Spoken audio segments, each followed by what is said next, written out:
بسم الله والصلاة والسلام على رسول الله وعلى آله وصحبه ومن والاه ጥያቄዎችን ጎበዝ ካለ ካዳማጮች ጥያቄው ለእናንተም ይቀርባል ውስብስብ ያሉ ጥያቄዎች ናቸው ብዙ ጊዜ ከወንዶችም ከሴቶችም ጥያቄውን ያቀረቡ ሰዎች አሉ አሻሚ ጥያቄ ስለሆነ ካሁን በፊት የጠየቃችሁ ሰዎች ካላችሁ ማለት ነው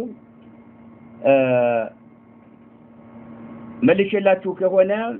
በጥሩ ሁኔታ እንድትከታተሉ ተፈልጋለሁ እሱም ምንድነው የተነሳው ማለት ነው በዝሙት የተወለደ ወንድ ልጅ ወይም በዝሙት የተወለደች ሴት ልጅ ሁኔታ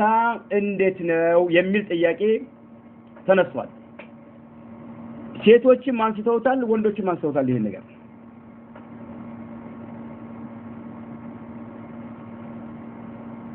አንዷ ያቀረበችው ጥያቄ አባቴ እናቴ ጋር እያለ የቤት ሰራተኛ ነበረች ከቤት ሰራተኛ ወንድ ልጅ ወልዷል ያ ወንድ ልጅ ለኔ አጅነቢ ይሆንብኛል ወይንስ አይሆንብኝም የሚል ሐሳብ አቅርባለች ካሁን በፊትም ወንድ ነው ጠይቆኛል ይሄን ጥያቄ አንድ ሰው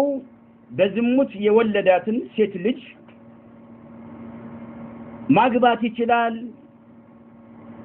አጅነቢ ትሆንበታለች እንዴት ነው የሚል ሐሳብ ተነስቷል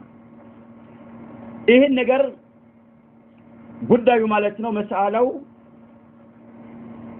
በደንብ መታየት አለበት መጀመሪያ ሁላችንም የምንረዳው ነገር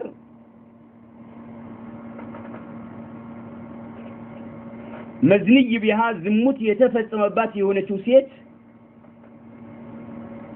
አንተኩነ ሙተዘውጃ ባል ያላት ከሆነች ባል ያላት ዝሙት ከተፈጸመባት አንድ ሴት كل ولد تأتي به يمتولدو ልጅ ሁሉ ሴትም ወንድም ይሁን انما ينسب للزوج ለባለቤቷ